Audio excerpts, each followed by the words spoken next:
विक्रम और बेताल की पहली रहस्यमयी कथा। सती कौन? शाम ढल चुकी थी। गगन में घने बादल और चारों ओर रहस्यमय सन्नाटा था।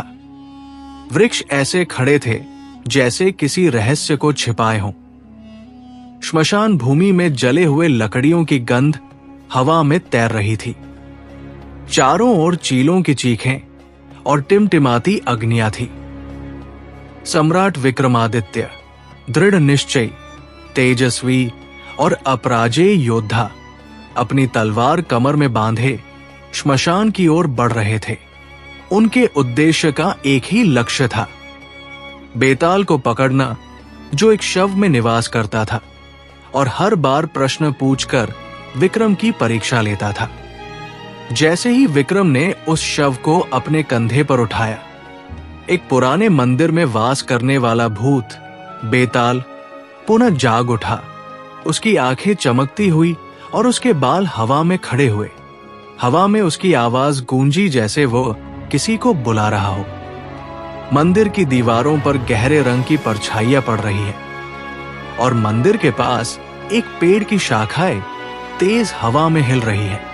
हवा में उसकी आवाज गूंजी, राजन, यात्रा लंबी है, तो क्यों न समय काटने के लिए एक कहानी सुनाई जाए। पर याद रहे, यदि तुमने उत्तर दिया तो मैं फिर उड़ जाऊंगा। विक्रम मौन रहे और कथा आरंभ हुई। बहुत समय पहले की बात है। उज्जैन राज्य में एक सम्मानित ब्राह्मण रहता था, धर्मनिष्ठ, संयमी और ज्ञानी।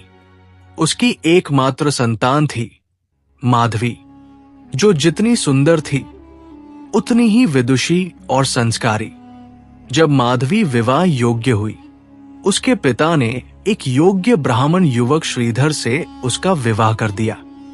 श्रीधर न केवल सुंदर और बुद्धिमान था, बल्कि वीर, सच्चरित्र और माधवी के प्रति अत्यंत श्रद्धावान भी। माधवी का वैवाहिक जीवन अत्यंत मधुर था। हर सुबह वो पति के चरणों में अर्घ्य देती और हर रात वो उनके लिए दीप जलाती। वो उन स्त्रियों में थी जिनके लिए पति भगवान तुल्य होते हैं। एक दिन श्रीधर को एक दूर नगर में विद्वान सभा में सम्मिलित होने जाना पड़ा। वो बोला, प्रिय, मेरा जाना आवश्यक है, कुछ ही सप्ताह में लौट आऊंगा। माधवी ने उनके पांव छुए और नयन में अश्रु लिए विदा दी। दिन बीते, सप्ताह गुजरे, फिर महीने, और फिर एक दिन समाचार आया कि श्रीधर बीमार पड़ गए हैं और फिर स्वर्गवासी हो गए। माधवी का संसार उजड़ गया। उसने भोजन त्याग दिया, वस्त्र साधारण कर लिए और संकल्प लिया, मेरे स्वामी अब इस लोक में नहीं, तो मैं कैसे जीवित रहूं? मैं उनके साथ सती हो जाऊंगी। माधवी ने व्रत लिया, वस्त्र त्यागे और अपने गहनों को दान कर दिया। उसने चिता सजवाई और सारे नगरवासी उसकी निष्ठा को प्रणाम कर रहे थे। माधवी ने हाथ जोड़े और बोली, हे अग्निदेव, मुझे स्वीकार करो। जैसे मेरे पति के चरणों में मैं जीवन भर समर्पित रही, वैसे ही मृत्यु के पथ पर भी साथ चलूंगी। भीड़ स्तब्ध थी, सबकी आंखों में आंसू। माधवी चिता पर बैठने ही वाली थी। तभी भीड़ में से एक युवक दौड़ता हुआ आया और चिल्लाया, रुको, ये शव मेरे मित्र श्रीधर का नहीं है, ये कोई और है। लोग अचंभित हुए। वो शव किसी अन्य पुरुष का था जो श्रीधर जैसा दिखता था।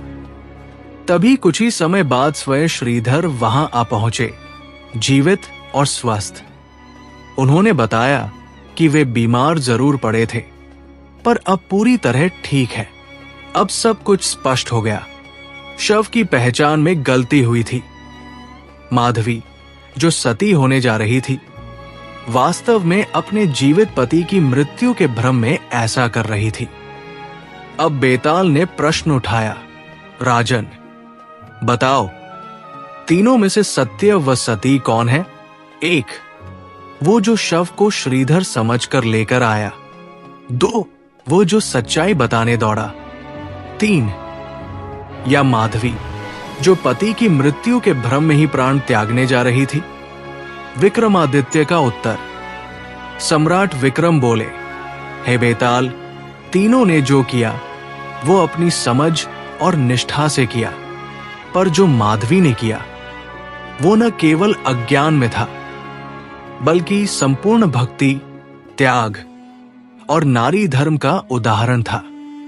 उसने किसी भय या दिखावे में नहीं, बल्कि अटूट प्रेम और निष्ठा के साथ अपने जीवन का त्याग करने का संकल्प लिया। आत वही सत्य सती है। बेताल हंसा। राजन, उत्तर तो एकदम सही दिया, पर बोले, और नियम तोड़े। अब मैं फिर चला।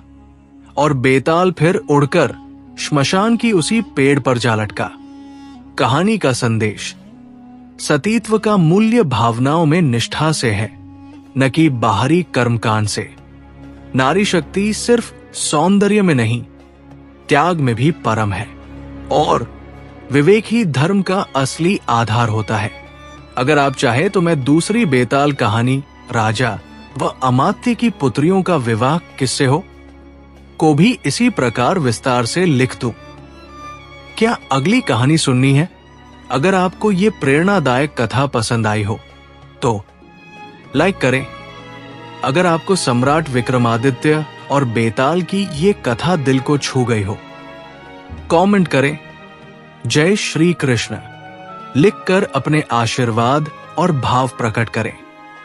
शेयर करें इस कथा को अपने मित्रों और परिवार के साथ, ताकि हमारी संस्कृति और वीर गाथाएं हर मन तक पहुंच सके। सब्सक्राइब करें हमारे चैनल DSC फैंसी टेल्स को, जहां हर सप्ताह नई कहानियां, पौराणिक चरित्र और प्रेरक प्रसंगों का खजाना मिलता है। बेल आइकन दबाएं ताकि हर नई कथा जैसे ही प्रकाशित हो आप तक तुरंत पहुंच जाए।